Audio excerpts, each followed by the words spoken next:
तो मैंने उपनिषद को भी कह दिया कि नहीं, और वेदों को भी कह दिया नहीं, और बाइबल को भी कह दिया नहीं, और बुद्ध को और महावीर को भी कह दिया नहीं। निश्चित ही इनको नहीं कहना कोई आसान काम नहीं था, कठिन काम था। इनको नहीं करना अपने ही प्राणों के हिस्सों को अपने से अलग करना है। ये सब हमारे भीतर इस तरह समा गए हैं। इनसे ही तो हमारा चित्त निर्मित हुआ है, इन्होंने ही तो इंटेंट रखी है हमारे चित्त की। और इनको इनकार करना और इनको इनकार करने में बड़ा खतरा है, क्योंकि इनको जब तुम बिल्कुल इनकार कर दोगे तो तुम्हारे पास पकड़ने को कोई सहारा भी न रह जाएगा। तुम बिल्कुल बेसहारे हो जाओगे, बिल्कुल असहाय। अथाह सागर है और नौकाएं सब इनकार कर चुके, लगेगा अब डूबे तब डूबे। वैसी ही दशा कई वर्षों तक मेरी रही कि अब डूबा तब डूबा। मेरे अध्यापक समझते थे कि मैं विक्षिप्त हो गया हूं या होने के करीब हूं, क्योंकि मेरे अध्यापकों से भी विश्वविद्यालय में यही उपद्रव था। किसी बात पर मैं राजी नहीं हो सकता था, छोटी मोटी बात पर राजी नहीं हो सकता था, बड़ी बातों की तो बातें छोड़ दो। नकार मेरा ऐसा था कि हर छोटी बात पर था, हर बात पर था। मेरे शिक्षक मुझसे थक गए थे, मुझे विश्वविद्यालयों से निकाल दिया गया। मुझे कोई नया विश्वविद्यालय जगह देने को राजी नहीं था। कारण यह था कि मैं लोगों को अड़चन दे रहा था। मैं खुद तो पागल जैसी हालत में था, उनको भी पागल किए दे रहा था। ऐसे सवाल मैं पूछता था जिनके कि उत्तर वे बेचारे देते भी तो कहां से देते। आज मैं जानता हूं कि वे देते भी तो कहां से देते। जैसे मैंने अपने एक प्रोफेसर को पूछा कि आप जिंदा हैं, इसका प्रमाण क्या है? वे अपने चारों तरफ देखने लगे, क्या प्रमाण? और वे प्रमाण दे भी नहीं सकते थे, क्योंकि वे वेदांत पढ़ाते थे। जगत माया है, तो क्या पता तुम भी माया हो। मैंने उनसे कहा, यह हो सकता है मैं एक सपना देख रहा हूं कि तुम पढ़ा रहे हो और कोई ना हो वहां। तुम भी हो सकता है सपना देख रहे हो कि मैं यहां पढ़ रहा हूं और कोई भी ना हो यहां। उन्होंने कहा कि हो सकता है। तो मैंने कहा, तुम भी घर जाओ, मैं भी घर जाऊं, क्यों सिर पचा रहे हो? सब माया है और तुम माया समझाते हो, और घंटा बजता है और सीधे क्लास में आ जाते हो। पहले सोचा करें कि घंटा जो बज रहा है सच में बज रहा है, इसका कोई प्रमाण है? और घंटा बजता है फिर और एकदम तुम बंद कर देते हो। तुम मानते हो घंटे में, और तुम कह रहे हो जगत माया है। निषेध कर करके मैं उस जगह पहुंच गया जहां बिल्कुल विक्षिप्तता जैसी अवस्था हो जाए। उस विक्षिप्तता से गुजरना ही होता है, वह विक्षिप्तता अनिवार्य है। मैं उसी को त्याग कहता हूं, तपश्चर्या कहता हूं। धूनी लगाकर बैठ गए, यह कोई तपश्चर्या नहीं है। राख मल ली शरीर पर, यह कोई तपश्चर्या नहीं है। सच तो यह है कि ठंड लग रही हो तो राख मल कर बैठ जाओ, ठंड नहीं लगेगी। राख जो है वह सारे तुम्हारे रों को बंद कर देती है। जहां से हवा अंदर जाती है तो वे जो राख लपेटे बैठे रहते हैं ठंड के दिनों में, तुम यह मत समझना कि तपश्चर्या कर रहे हैं। वे कंबल ओढ़े हैं।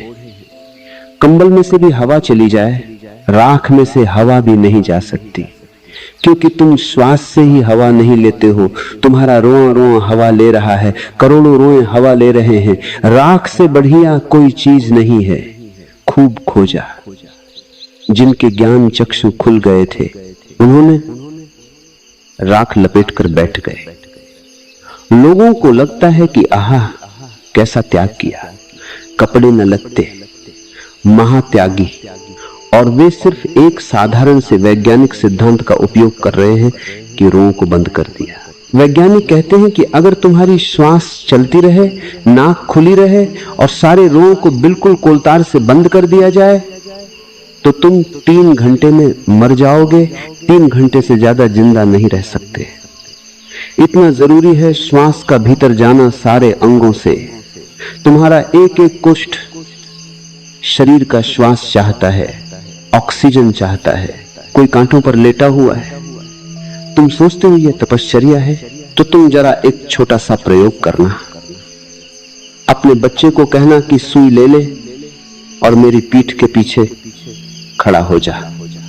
अभी सर्दी के दिन है, धूप में बैठ जाना और कहना कि मेरी पीठ पर जगह जगह सुई चुभा, और तुम चकित होोगे।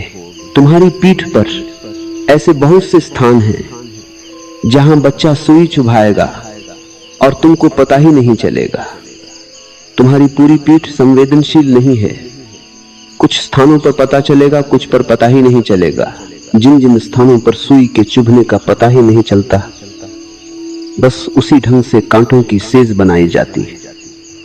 वह थोड़ी सी कुशलता की बात है, थोड़े अभ्यास की बात है, ढंग से लेटने की बात है कि बस कांटे वहां छुएं पीठ को जहां चुभन पता ही नहीं चलती। वहां कोई तंतु ही नहीं है जिससे चुभन तुम तक पहुंच सके। फिर धीरे धीरे अभ्यास हो जाता है। मजे से लेटे रहो कांटों की शैया पर और लोग समझेंगे कि क्या गजब की साधना कर रहे हो, और तुम केवल एक सीधे से शारीरिक नियम का उपयोग कर रहे हो। ये कोई तपश्चर्याएं नहीं है, नहीं उपवास कोई तपश्चर्या है। अफ्रीका में बहुत से कबीले हैं जो दिन में एक ही बार भोजन करते हैं, 24 घंटे में एक ही बार। जब उनको पहली दफा पता चला कि दुनिया में और लोग 2 बार करते हैं, कुछ लोग 3 बार, और अमेरिकी हैं जो 5 बार, और 5 बार के बीच बीच में जो फ्रिज तक जाते हैं उसकी कोई गिनती ही नहीं। तो उनको भरोसा ही नहीं आया, मगर उन्होंने कभी यह नहीं सोचा कि वे कोई त्याग कर रहे हैं कि एक ही बार भोजन कर रहे हैं। शरीर के समायोजन की क्षमता इतनी है कि तुम एक बार भोजन करो तो वह धीरे धीरे एक ही बार में उतना भोजन लेने लगता है जितना 24 घंटे के लिए जरूरी है। इसीलिए जो लोग एक बार भोजन करेंगे उनकी तोंदें बड़ी हो जाएंगी। तुम जैन मुनियों को देखो, जैन मुनियों की तोंद तो होनी ही नहीं चाहिए। जैन मुनि और तोंद का संबंध ही नहीं होना चाहिए, क्योंकि जैन मुनि तो बेचारा उपवास करता है, लंबे उपवास करता है, 2-2, 3-3 दिन के, फिर 15-15 दिन के भी उपवास करता है। मगर उसकी तोंद क्यों बढ़ जाती है? क्योंकि जब वह 2-3 दिन के बाद भोजन करता है तो फिर डटकर ही करता है। तुम देखोगे कि जहां अकाल पड़ जाता है वहां बच्चों के पेट बड़े हो जाते हैं। फोटोएं तुमने अखबारों में देखी होंगी। क्यों अकाल पड़ा है, बच्चों के पेट बड़े क्यों हैं? इसीलिए कि जब मिल जाता है तब वे इतना कर जाते हैं जितना कि 2, 4, 8 दिन के लिए जरूरी है, नहीं तो जिएंगे कैसे? जैसे जैसे कोई देश समृद्ध होता जाता है वैसे वैसे उस देश में तोंद कम होती जाती है। जब भोजन ठीक से उपलब्ध होने लगता है तो तोंद समाप्त हो जाती है, अपने आप समाप्त हो जाती है, क्योंकि उसकी कोई जरूरत नहीं है। जब जरूरत होगी तब भोजन कर लेंगे। और आदमी शाकाहारी है, आदमी की जो पेट की व्यवस्था है वह बताती है कि वह शाकाहारी है। उसकी जो अंतड़ियां हैं पेट की वह बताती है कि वह शाकाहारी है, क्योंकि मांसाहारी जानवरों के पेट की अंतड़ी छोटी होती है और शाकाहारी जानवरों के पेट की अंतड़ियां बहुत बड़ी होती हैं। मनुष्य के पेट की अंतड़ियां बहुत बड़ी हैं, कई फीट लंबी है, गुडरी मारकर बैठी है, क्योंकि मांस तो पचा हुआ भोजन है, वह दूसरे ने पचा लिया तब तो मांस बना। इसलिए छोटी अंतड़ी काफी है। सिंह के पेट की अंतड़ी बहुत छोटी होती है, इसलिए सिंह 24 घंटे में एक ही बार भोजन करता है। कर ही नहीं सकता 2 बार करना भी चाहे तो। उसकी अंतड़ी में जगह नहीं होती और एक ही बार का भोजन पर्याप्त हो जाता है, क्योंकि पचा हुआ है, उसको पचाने का काम खुद भी नहीं करना पड़ता है। और भारी भी है मांसाहार, क्योंकि पूरा का पूरा भोजन पचा हुआ है, उसमें कुछ भी व्यर्थ नहीं है जो फेंकना है बाहर। जब तुम शाक सब्जी खाते हो उसमें 70% तो बेकार है, कूड़ा करकट है, उसे बाहर फेंकना पड़ेगा। तुम्हें बड़ी अंतड़ी चाहिए, क्योंकि 70% जगह तो व्यर्थ की चीजें ले लेंगी, 30% ही सार्थक चीजों के लिए जगह बचेगी। इसलिए जितने शाकाहारी जानवर हैं जैसे बंदर, वह दिन भर तुम देखो चल रहा है काम उनका, इस झाड़ से उस झाड़ पर। अमेरिकी उसी अवस्था में आ गए हैं। सुबह सुबह ब्रेकफास्ट, फास्ट किया ही नहीं है, और ब्रेकफास्ट अजीब आदमी है लेकिन वे उसको फास्ट कहते हैं। रात जो 12 बजे भोजन बंद कर दिया, सो गए, और फिर सुबह जो 8 बजे उठे तो 8 घंटे का फास्ट हो गया ना, वह 8 घंटे का उपवास हो गया। अब उपवास भंग, ब्रेकफास्ट। फिर दिन भर यह प्रक्रिया चलती है। 12 बजे रात तक शरीर के समायोजन की व्यवस्थाएं हैं। जितना समृद्ध देश होगा उतनी ही तोंदें कम होंगी, जितना गरीब देश होगा उतनी ही तोंदें ज्यादा होगी। और साधु सन्यासियों की तोंदों का तो कहना ही क्या। तुमने मुक्तानंद के गुरु नित्यानंद की तोंद देखी? अगर नहीं देखी तो दुनिया का 10वां चमत्कार नहीं देखा। तो तुम्हारा जीवन अका रथ है, तस्वीर में ही देख लेना, मगर नित्यानंद की तोंद जरूर देख लेना। तोंदें तो बहुत हुई, मगर नित्यानंद, कोई उनका मुकाबला नहीं कर सकता। साधारणतः आदमी की तोंद होती है, नित्यानंद को देखकर लगता है तोंद को आदमी है। और नित्यानंद बड़े उपवासी हैं। उपवास करोगे, यह होने वाला है, यह स्वाभाविक है, ये कोई तपश्चर्याएं नहीं है। तपश्चर्या एक ही है, नकार कर दो बाहर से, सारे ज्ञान को विच्छिन्न कर लो अपने को, सारे सामाजिक सम्मोहन से, सारे सामाजिक संस्कारों से। हिंदू, मुसलमान, जैन, ईसाई, यहूदी, कोई भी संस्कार हो, सारे संस्कारों से अपने को मुक्त कर लो।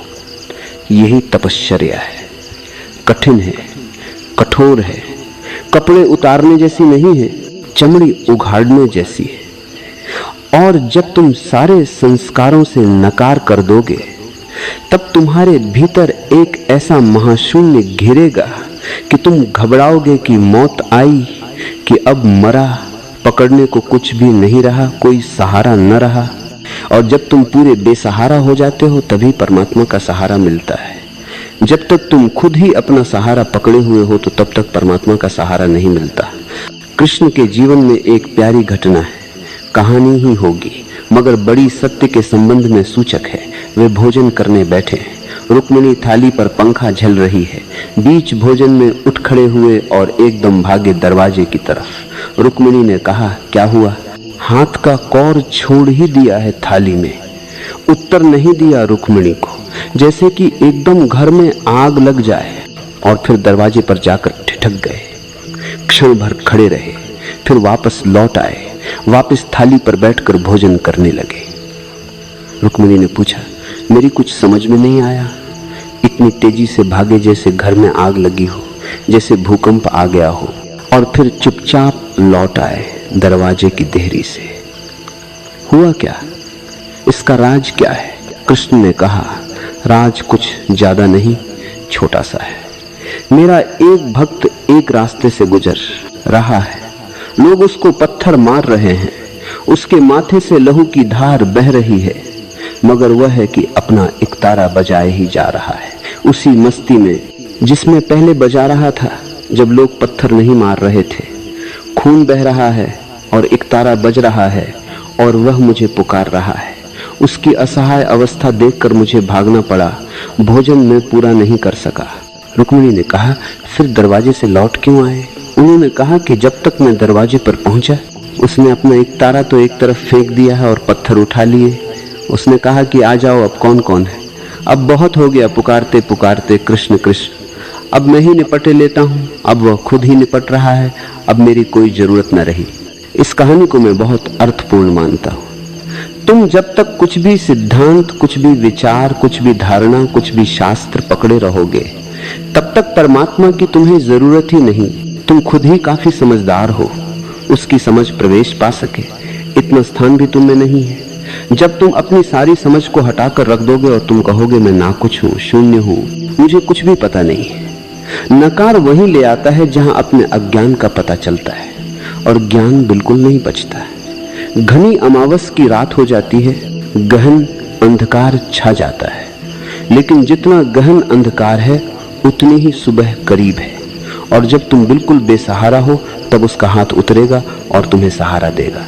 जब तुमने सब नावें छोड़ दी तब वह स्वयं तुम्हारी नाव बन जाता है, स्वयं तुम्हारा माझी बन जाता है। मैंने किसी से कोई प्रेरणा नहीं ली है, पढ़ा मैंने सबको इनकारा, और कोई उपाय भी न था जिसको मैं नहीं जानता उसे मैंने कभी स्वीकार नहीं किया। जो मेरा अनुभव नहीं है उसे मैं क्यों स्वीकार करूं? मैंने कभी विश्वास पर अपने जीवन की भित्ति नहीं रखी। संदेह मेरी प्रक्रिया रही और तुम जानकर चकित होगे कि संदेह करते करते मैं परम श्रद्धा को पहुंचा। संदेह ने रास्ता साफ कर दिया, संदेह सीढ़ी बन गया। संदेह ने काट दिया जाल सब व्यर्थ के विश्वासों का। और जब हृदय बिल्कुल शून्य हो जाता है तो इस प्रकृति का एक नियम है कि यह शून्य को तत्क्षण भर देती है। जहां भी शून्य होता है वहीं भरने पहुंच जाती है। अगर बाहर का शून्य हो तो भी भर दिया जाता है, अगर भीतर का शून्य हो तो भी भर दिया जाता है। भीतर का शून्य परम चैतन्य से भर जाता है। प्रेरणा किसी से लेना मत, अगर परमात्मा को चाहते हो तो। हाँ, जिस दिन मिल जाएगा परमात्मा उस दिन तो तुम्हें कहना ही होगा। जिन्होंने जाना है उन्हें स्वीकृति देनी ही होगी। इसलिए बहुतों को मेरे जीवन में बड़ा विरोधाभास दिखाई पड़ता है। जिन्होंने मेरे प्राथमिक जीवन को देखा है और अब मेरे वचनों को सुनते हैं, उनको बड़ी हैरानी होती है। वे कहते हैं, आप इन्हीं बातों को तो इनकार करते थे। इन्हीं को इनकार करता था क्योंकि ये बातें मेरी नहीं थी। और वे कहते हैं, अब आप इन्हीं बातों को स्वीकार करते हैं। निश्चित, क्योंकि अब ये बातें मेरी हैं। मैंने बुद्ध को इनकार किया था, बुद्ध को इनकार किया था, अब मैं बुद्ध को स्वीकार करता हूँ। मैंने रामकृष्ण को इनकार किया था, अब रामकृष्ण को स्वीकार करता हूँ। मैंने उपनिषद, कुरान सबको इनकार किया था, अब मैं स्वीकार करता हूँ। लेकिन यह स्वीकृति मेरे अपने अनुभव से आ रही है। मैं अब गवाह हूँ। ये मेरे प्रेरणा स्रोत नहीं है, मैं इनका गवाह हूँ। और अंततः तुमने पूछा है कि स्वामी विवेकानंद भारत के दूसरे कृष्ण थे। परमात्मा कभी दो व्यक्ति एक जैसे बनाता नहीं, वो उसकी आदत नहीं, वो उसका स्वभाव ही नहीं। व्यक्तियों की तो बात छोड़ दो, तुम दो पत्ते भी एक जैसे नहीं खोज सकते सारी पृथ्वी पर। दो कंकड़ भी एक जैसे नहीं खोज सकते। परमात्मा पुनरुक्ति करता ही नहीं। परमात्मा मौलिक सर्जक है, सृष्टा है, हमेशा अनूठा बनाता है। कृष्ण को बना चुका एक बार, अब दोबारा किस लिए बनाना? परमात्मा कोई फोर्ड की कार बनाने वाली कंपनी तो नहीं है कि बनाते गए फोर्ड, लाइन पर लाइन लगाते गए, एक सी फोर्ड कारों की कतारें लग गईं। परमात्मा मौलिक है, कृष्ण एक बार पर्याप्त है। दोबारा जरूरत भी क्या है? और कृष्ण दोबारा हो भी कैसे सकते हैं? क्योंकि जिस परिस्थिति में कृष्ण थे वह परिस्थिति दोबारा नहीं होती। अगर दोबारा कृष्ण को लाना हो तो पूरी परिस्थिति को पुनः लाना पड़े। फिर बनाओ कौरव, फिर बनाओ पांडव, फिर द्रौपदी का चीर हरण करवाओ, बहुत झंझटें होंगी। फिर दुर्योधन बनाओ, फिर चले जुआ, फिर सजे महाभारत, मगर बड़ी गड़बड़े हो जाएंगी क्योंकि दुर्योधन भी इस बीच काफी कुशल हो गया होगा। और महाभारत अब अगर हो तो कोई बचेगा? अणुबम और हाइड्रोजन बम हमारे हाथ में है और इतने कि एक एक आदमी को कम से कम 7-7 बार मारा जा सकता है। ये पूरी पृथ्वी 7 बार नष्ट की जा सकती है। वह तो ठीक था, उन दिनों युद्ध एक बात थी, आज युद्ध बात और है। और उस परिस्थिति को तुम लौटा ही नहीं सकते। उस परिस्थिति को लौटाने के लिए तो इंच इंच फिर पुरानी कथा दोहरानी पड़ेगी और ये हो नहीं सकता। कृष्ण कैसे पैदा हो जाएंगे दोबारा? और क्या तुम्हें कृष्ण जैसा दिखाई पड़ा विवेकानंद में? न तो बांसुरी दिखाई पड़ती, न मोर मुकुट। जरा 16,000 सखियों की तो कल्पना करो, 16 भी नहीं दिखाई पड़ती। 16,000 की तो बात और है। एक बेचारी भगिनी निवेदिता, उसको भी रामकृष्ण आश्रम के अधिकारियों ने आश्रम में प्रवेश नहीं करने दिया। वह भी आश्रम के बाहर रही, क्योंकि सन्यासी को यह शोभा देता है कि एक स्त्री को आश्रम में ले आए।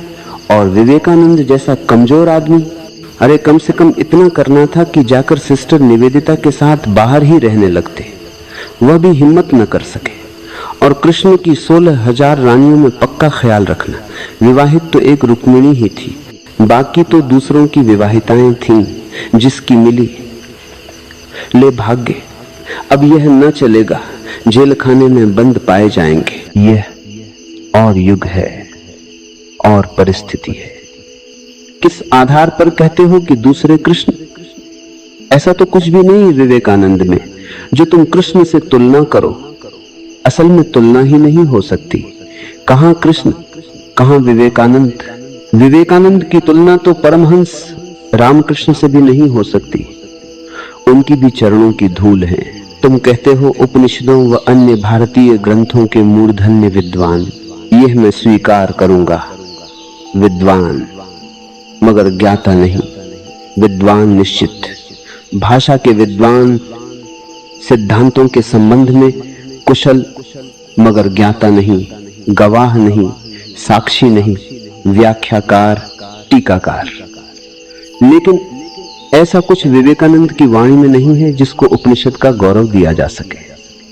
अब तुम कह रहे हो ऐसे महापुरुष पर आपके मुखारविंद से एक लंबी प्रवचन माला की अपेक्षा है। भैया मुझे क्षमा करो, एक ही प्रवचन में सफाया किए दे रहा हूं ताकि आगे दोबारा कोई ये सवाल उठाए ही ना। और तुम कहते हो शंका भी है कि विवेकानंद पर आप शायद नहीं बोले। तुम्हारी शंका दुरुस्त है, कारण कि उनका समग्र चिंतन हिंदू शब्द व हिंदू सभ्यता पर आधारित है और हिंदू शब्द से आपको घृणा है, ऐसा मुझे कई बार प्रतीत हुआ है। हिंदू शब्द से मुझे घृणा नहीं है। शब्दों में क्या रखा है? हिंदू शब्द हिंदुओं का है भी नहीं, दूसरों ने दे दिया है, विदेशियों ने दे दिया है। वेदों में हिंदू शब्द का कोई उल्लेख नहीं है, उपनिषदों में कोई उल्लेख नहीं है। जैसे विदेशी भारत में आए उनके कारण यह पैदा हुआ। विदेशियों की जो पहली श्रृंखला भारत आई, उनकी भाषा में सिस के लिए ह शब्द था। वेश का उच्चारण ह की तरह करते थे, इसलिए सिंधु नदी को उन्होंने हिंदू कहा, हिंदू नदी। और सिंधु नदी पहले पड़ती थी रास्ते में, तो इस सिंधु के पार जितने लोग बसते थे वे हिंदू नदी के पास बसने वाले लोगों को हिंदू कहा। उसके बाद जो दूसरी श्रृंखला भारत में विदेशियों की आई, आती रही विदेशियों की श्रृंखला। भारत अपनी व्यर्थ की बकवास में लगा रहा और विदेशी आते रहे और शोषण करते रहे। भारत ज्ञान की बातें करता रहा, जगत मिथ्या ब्रह्म सत्य, और लोग आते रहे और बताते रहे इनको कि सत्य क्या है। जो दूसरी श्रृंखला आई, उनकी भाषा में सिंधु के लिए इंदु उच्चारण हुआ, उससे इंडस और इंडिया शब्द पैदा हुए। ये दोनों ही शब्द विदेशी हैं, भारतीयों का इनसे कुछ लेना देना नहीं है।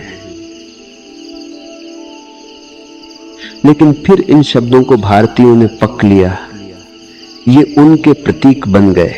कभी कभी तो ऐसा हो जाता है कि ऐसे शब्द जिनका तुमसे कोई संबंध नहीं होता तुम्हारे प्रतीक बन जाते हैं। इतना ही नहीं, ऐसे शब्द भी जो तुम्हारे लिए शुरू शुरू में गालियों की तरह उपयोग किए जाते हैं, वे भी तुम्हारे लिए बड़े समादृत हो जाते हैं। ऐसा ही एक शब्द है बाबू।